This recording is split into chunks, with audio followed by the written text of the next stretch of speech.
আসসালামু আলাইকুম। প্রিয় দর্শক,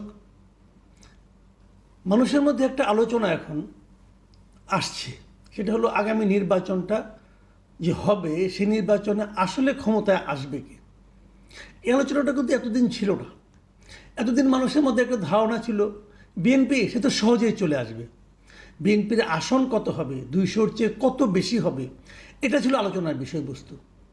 কিন্তু এখন যেন বিশেষ করে ডাকসু এবং জাকসু নির্বাচনের পর এবং সারা দেশে প্রত্যন্ত অঞ্চলে জেলা পর্যায়ে উপজেলা পর্যায়ে বিএনপির নামধারী অথবা বিএনপির লোকজনদের এ সমস্ত কর্মকাণ্ড, যে মামলা বাণিজ্য, চাঁদাবাজি, এ সমস্ত ঘটনার প্রেক্ষিতে পরিস্থিতি কি একটু চেঞ্জ হচ্ছে, এই প্রশ্নটা কিন্তু অনেকে করছেন।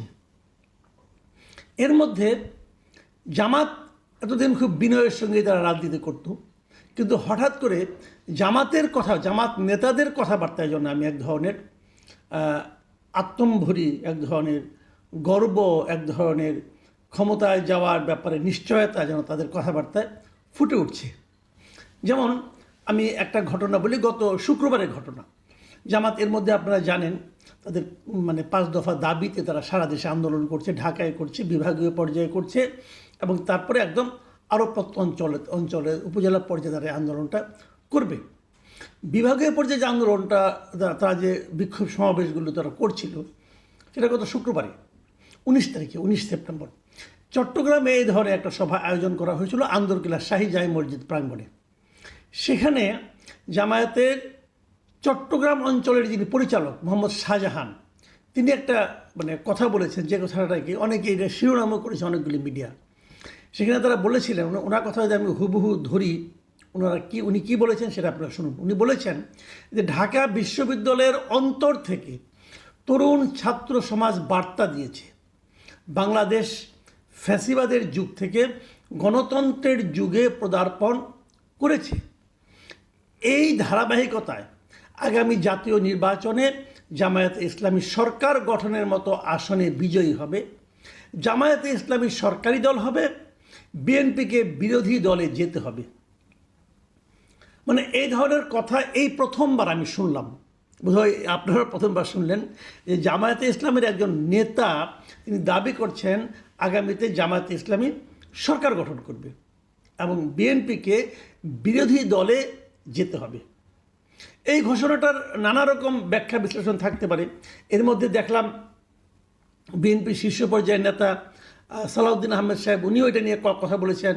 উনি বলেছেন যে ঠিক আছে, আপনারা যদি নির্বাচনে বিজয়ী হবেন তাহলে নির্বাচনে আসছেন না কেন আপনারা গড়িমসি করছেন, কেন নানা ছুতানাতাকে আপনারা তুলে আনছেন যে এই কারণে যাব, এটা হলে যাব, সেটা হলে যাব। উনি একটু ইঙ্গিতপূর্ণ কথাই কিন্তু বলেছেন। তার জবাব জামাত কিভাবে দেবে আমি বলতে পারবো না, কিন্তু এই যে কথাটা জামাত নেতাদের মুখ দিয়ে উচ্চারিত হলো, সেটা কি একেবারে ফাঁকা হওয়া, অথবা ওই ভদ্রলোককে হঠাৎ করে অন্য কারোর সঙ্গে কথা না বলে কথাটা বলেছেন? তার বক্তব্যটা কি জামায়াতে ইসলামী যে দল হিসাবে জামায়াতে ইসলামী তার বক্তব্যকে কি সমর্থন করে না? এই প্রশ্নটা কিন্তু জরুরি। অনেক সময় হয় কিন্তু যে কোনো একটা নেতা বিচ্ছিন্নভাবে আবেগে আপ্লুত হয়ে কিছু একটা বলে বসে, তো এটা কি সে ধরনের কথা? এটা যে সে ধরনের কথা নয়, সেটা টের পাওয়াগুলো তার পরের দিন, শনিবার দিন কি হলো, ঢাকায় জামাতে ইসলামের যে মগবাজারে যে কেন্দ্রীয় কার্যালয় সংলগ্ন আল ফালা মিলনায়তনে, সেখানে জামাতের কেন্দ্রীয় মহিলা বিভাগীয় মজলিসের শুরার একটা অধিবেশন ছিল। সেখানে জামায়াতের আমির ডক্টর শফিকুর রহমান সাহেব ছিলেন। তিনি সেখানে কি বলেছেন সেটাকে শুনুন, তাহলে বুঝবেন যে তার এই বক্তব্যটা যে এটা যে একজন ব্যক্তির বক্তব্য না। শফিকুর রহমান সাহেব বলেছেন যে ঢাকা বিশ্ববিদ্যালয় কেন্দ্রীয় ছাত্র সংসদ ডাকসু এবং জাহাঙ্গীরনগর বিশ্ববিদ্যালয় কেন্দ্রীয় ছাত্র সংসদ জাকসু নির্বাচনের প্রভাব আগামী জাতীয় সংসদ নির্বাচনে পড়বে। এটা হলো শফিকুর রহমান সাহেবের বক্তব্য। শফিকুর রহমান সাহেবের ভাষায় যদি উনি যেভাবে বলেছেন, যদি সেভাবে পড়ি আমি পত্রিকা থেকে, উনি বলেছেন ডাকসু ও জাকসু নির্বাচনে ইসলামী ছাত্র শিবির বিজয় লাভ করেছে। এই বিজয়ে অনেকেই অভিভূত হয়েছেন। এই নির্বাচনের প্রভাব আগামী জাতীয় নির্বাচনেও পড়বে।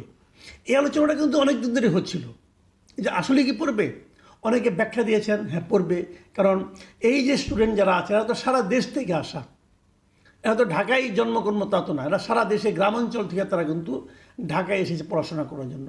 দেশের অন্যতম সেরা দুটো বিশ্ববিদ্যালয়, তো এখানে যারা পড়েন তারা নিশ্চয়ই তাদের পরিবারের উপর একটা প্রভাব বিস্তার করতে পারেন। তারা যে নিশ্চয়ই পরিবারকে বোঝাবেন যে এরাই হলো প্রকৃত, এদেরকে আমাদের ভোট দিতে হবে। কাজেই এর রিফ্লেকশন গ্রামাঞ্চলে, শহরাঞ্চলে, মানে এদের ফ্যামিলিগুলোতে পড়বে এবং তার প্রভাবটা জাতীয় নির্বাচনেও পড়তে পারে।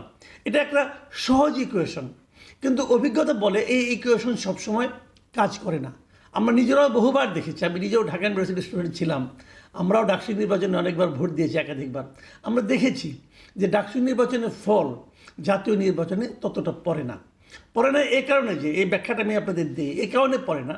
আমি যখন স্টুডেন্ট ছিলাম ডাকসু নির্বাচনে ভোট দিয়েছি, আমি যে কিন্তু আমার ফ্যামিলিকে প্রভাবিত করতে পারিনি এই কারণে যে ওনারা বলেন তুই কি বুঝস। আমার বাবা তিনি হয়তো আমার মতো এতটা শিক্ষিত নন, কিন্তু উনি মনে করেন যে আমি তার ছেলে এখনো ছোটই রয়ে গেছি, যতই লেখাপড়া করি না কেন।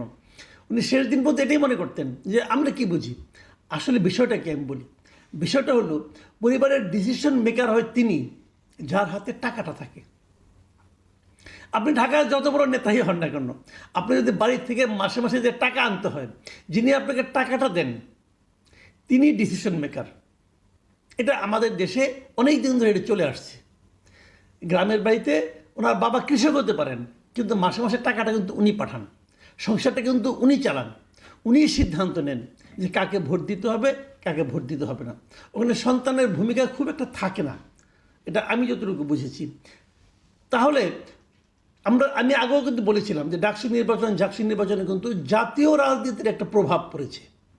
জাতীয় রাজনীতির প্রভাবটা কেমন, যে এখানে অনেক ছাত্রলীগের ভোটগুলো ইসলামী ছাত্র শিবির পেয়েছে। এই কারণে পেয়েছে যে এই ছাত্রলীগের আবার ফ্যামিলি ওরিয়েন্টেড পলিটিক্স তারা করে।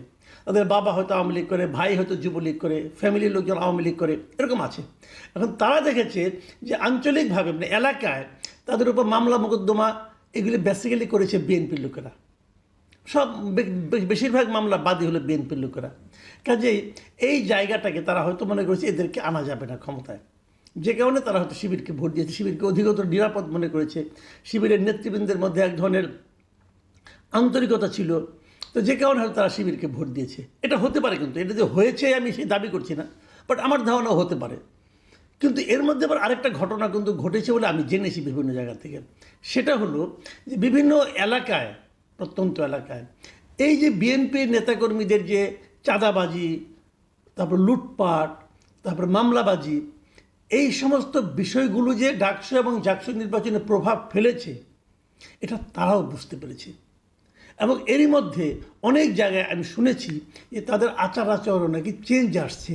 এটা সেন্ট্রালের কারণেই হোক আর আঞ্চলিকতার কারণেই হোক, আঞ্চলিকভাবে হোক, প্রচুর চেঞ্জ নাকি তাদের আচার আচরণে এসেছে। যদি সেটা হয়, আমি মনে করি সামনে কিন্তু আরও 5-6 মাস সময় আছে। এই সময়ের মধ্যে ঘুরে দাঁড়ানো সম্ভব, এই সময়ের মধ্যে রাজনীতিতে মৌলিক পরিবর্তনও সম্ভব। আবার বিএনপির লোকেরা আমি এটাও শুনেছি, তারা বিভিন্ন জায়গায় এমনও বলছেন যে জামাতের যে আচরণটা তোমরা দেখছো এটাই কি আসলে জামাত নাকি এটা তাদের নাটক, এই কথাও কিন্তু আমি শুনেছি। আমি এর মাঝখানে উত্তরবঙ্গের দিয়ে গিয়েছিলাম একটা কাজে, সেখানে যে আমি সাধারণ মানুষের সঙ্গে কথা বলেছি, তাদের কিন্তু এই ধরনের ধারণা যে জামাতের এই আচরণটা যেটা ভালো মানুষের আচরণ, এটা কি আসলে তাদের মনের কথা নাকি তাদের একটা নাটক। আমি জানি না এরা কেন বলছে, কী সমাচার, এত ডিটেল আমি বলতে পারবো না।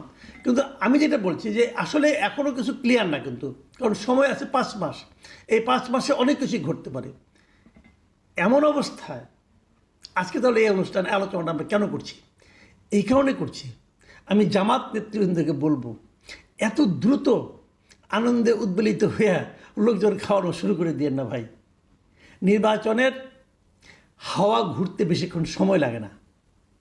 বাংলাদেশের মানুষ বড় বিচিত্র, এদের সিদ্ধান্ত নিতে সাধারণত ভুল হয় না। এখনই যদি আপনারা ডিক্লেয়ার করে বসে থাকেন যে আপনারা ক্ষমতায় চলে গেছেন, বিএনপিকে বিরোধী দলে বসতে হবে, এই যে কথাটা, এই কথার মধ্যে এক ধরনের অহংকার আছে। এই অহংকার সাধারণ মানুষ পছন্দ করে না।